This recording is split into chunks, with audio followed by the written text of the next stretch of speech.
Among its SNES launch titles, Nintendo made sure to include 2 games that took full advantage of the system's Mode 7 scaling graphics. It needed to prove to parents right off the bat that it was worth spending $200 on a new system that couldn't play all the NES games they had already bought. One of those 2 games was a racing game called F-Zero. F-Zero is a great game. It feels like a classic racer, but with the added gimmick of taking damage.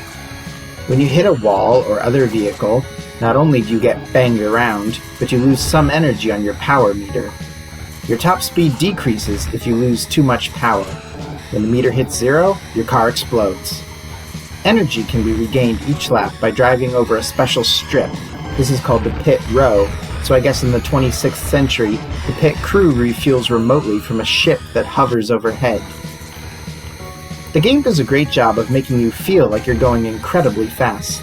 Seeing as you're piloting advanced hovercraft that top 400 kph, sharp turns at high speeds require slowing down, press X or Y to brake, or better, sliding with R and L.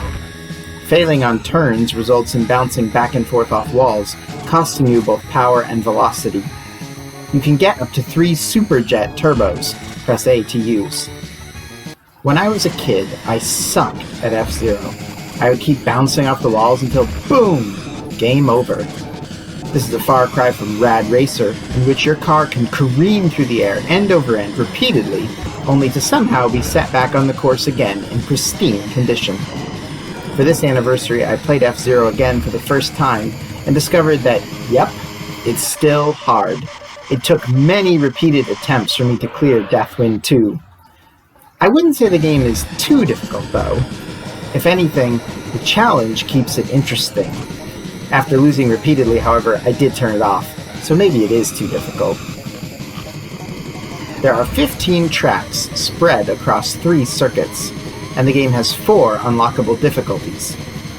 It keeps records of your fastest time for each track, so there is some replayability here.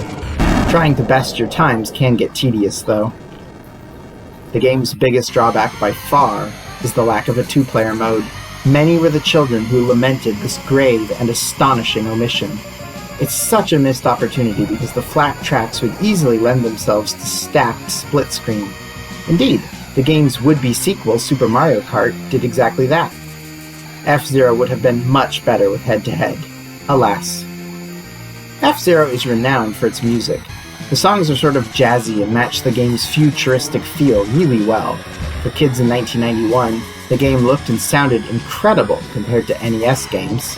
Today, it looks kind of plain, but seen through the rose-tinted glasses of nostalgia, it easily falls into the category classic. Personally, I still don't enjoy playing it that much, but I liked taking it in as an aesthetic experience and just sort of vibing with it. I'm sure many SNES players today feel the same. One last thing. The game itself has no story. You simply select one of 4 vehicles. The manual, however, includes an 8-page comic about the racers called The Story of Captain Falcon. It has a very early 90s vibe to it, including great lines like, "Your slimy lizard butt is mine, creep," and "I shall win to honor beautiful women everywhere." Grade? A-.